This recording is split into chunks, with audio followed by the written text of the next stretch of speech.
All right, so we're back at the GMC Terrain.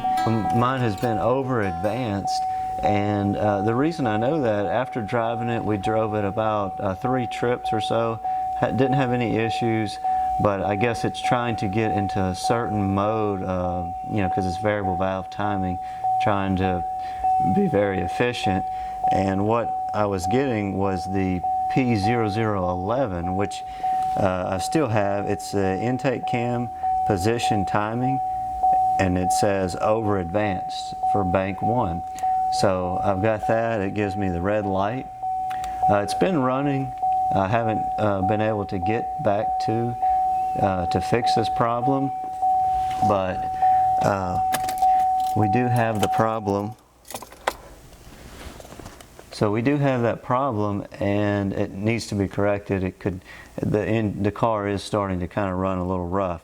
So I wanted to go ahead and take care of that. And so today I'm going to try to do that. Let's go around and we'll take a look. I've got the valve cover off, and I'm pretty much ready to attempt what I'm going to do.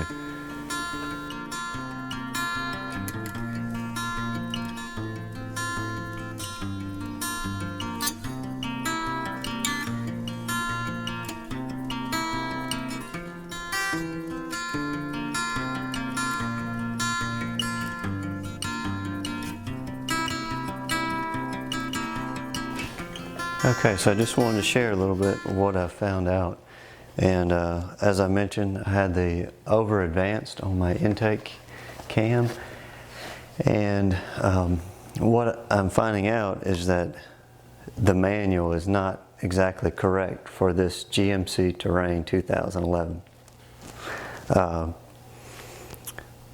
And what I'm saying by that is, when it tells you to clock the cam at the 5 o'clock position on the intake cam, it's also referring to using the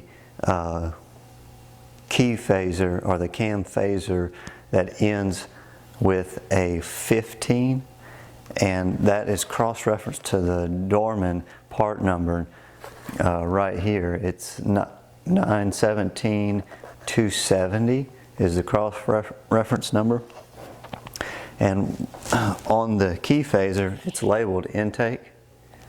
And then what the difference is between that one and the exhaust is that where this pin is located.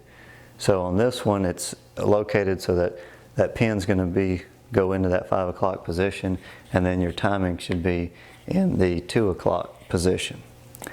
However, with this engine in the 2011 Terrain, if you use this with that cam clocked at the 5 o'clock position, I could be mistaken, but what I found, I've installed this and tried to turn the engine just by hand, and I have valve interference. I've adjusted the cam, I've adjusted it. It's very difficult to get the links to line up. I worked with it quite a while, and I was not able to get the links to line up, and I was thinking, well, maybe I needed to load this, and you can't, because there's a locking mechanism inside here. I took the one that I had off, that's why I know. And the oil pushes on that locking mechanism, and that's what disengages so it can move. So, with that being said, I took that apart. I damaged the original one that I had repaired. I'll link to that video over here. So I had to order a different one, which is the same as the exhaust. What I originally fixed it with is a 917-254. 917-254. That is the same as the exhaust phaser. And with those, it's 180 degrees out in order to get it timed. I put the old one back on, and I'm going to put the new one back on. No valve interference. I probably put 3,000 miles on this car with it set up that way. It was throwing the code that it was over advanced. I'm not sure why. I'm not an expert on this engine. However, it did run. It was running when I took it down. So I'm going to put it back in the intake cam at the 10 o'clock position and put it back together. That's the only position. I may be able to adjust it slightly towards maybe the 9 o'clock, a little bit less advanced. I don't know if that's going to help because you still got to line up your timing marks. So that's where I'm at right now. I spent all day yesterday working on that with this phaser, thinking that that was my problem, that was going to fix it. That will not fix it. If you run your engine, I'm not saying that all of them, the older engines, I believe that you probably had this intake phaser. I thought I might use this intake phaser and just turn it around, but then I wouldn't have the timing marks in the proper position. So I decided $70 was not that much to spend to get the right one. So with all that being said, when you do this job, if you do attempt to do this job, always rotate that engine before you put it all back together and fire it up. If you don't do that and you have something wrong, your valves will hit your pistons and then you'll really have big issues. So you'll probably be pulling the engine or at least redoing your valve train and possibly changing your pistons. So, all right, that's the update on this. Okay, just in case we missed it or whatever, this is the position that I had to run. There's a dowel pin, and then the timing mark is there. So that should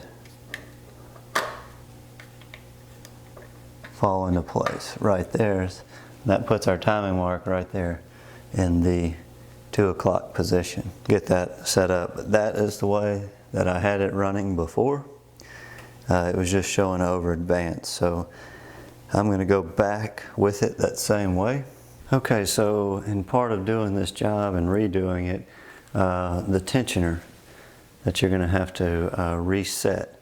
So what you're going to need for that is some snap ring pliers, and you need to remove the E-clip from the top of the tensioner. I've already done that. Just use your snap ring pliers, squeeze it together, pull it out.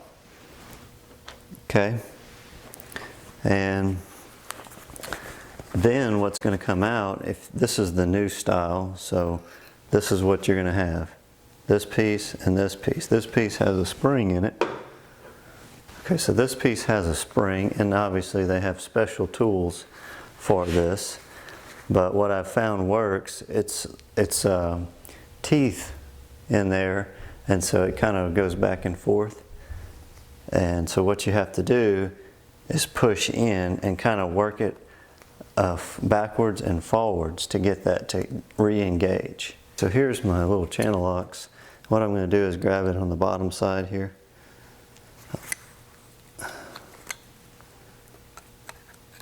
In this groove.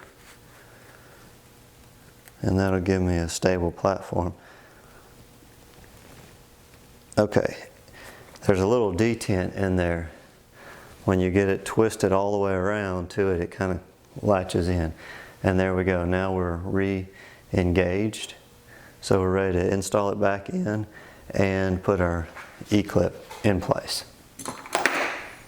And that's the tensioner installation. If you're looking in the manual, they have two special tools for you to do that. One tool goes in the vise, you stick this in there and turn it.